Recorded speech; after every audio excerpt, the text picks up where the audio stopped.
Hello, my name is Bridgette. I'm Max Marcel. I'm Arshan Jamil. And I'm Red Sambus.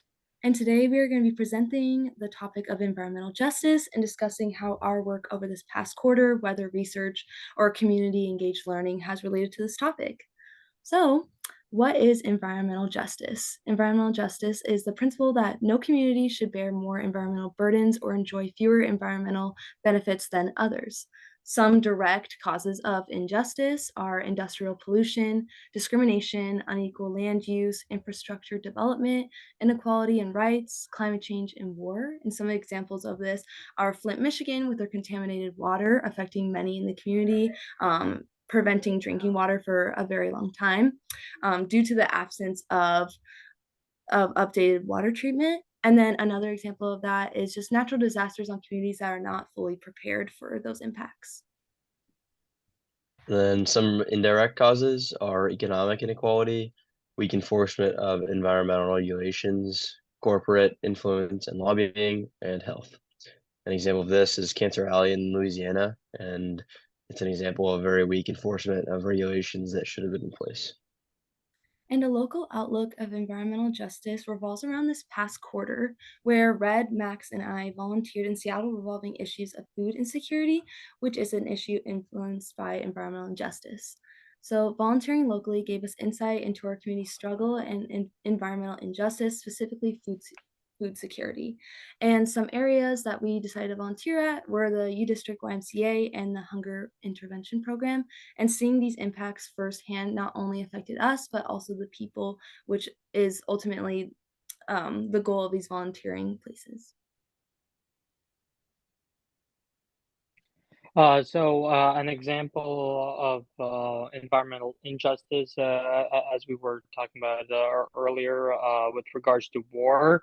So, in my research project this quarter, I worked on talking about the environmental impacts of the war in Gaza, and in the image attached, it shows a side-by-side comparison of the land in Gaza, like when the war started, and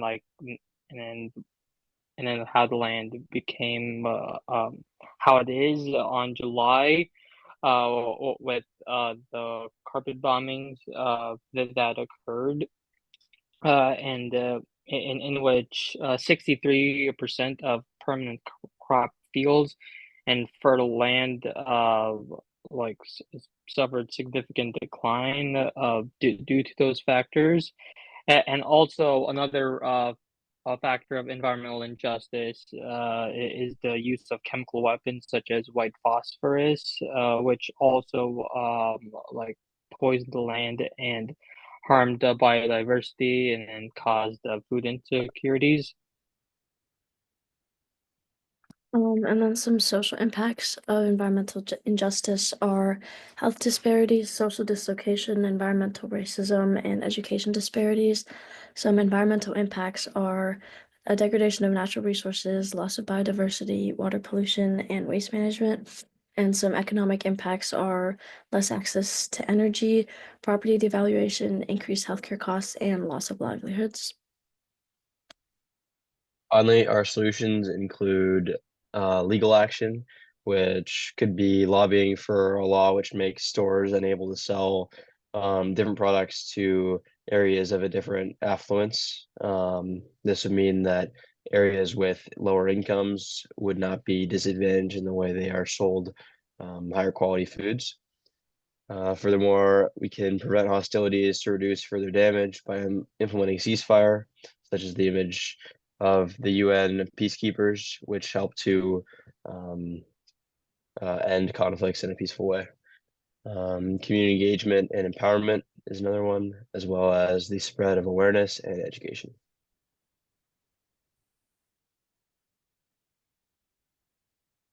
These are our references.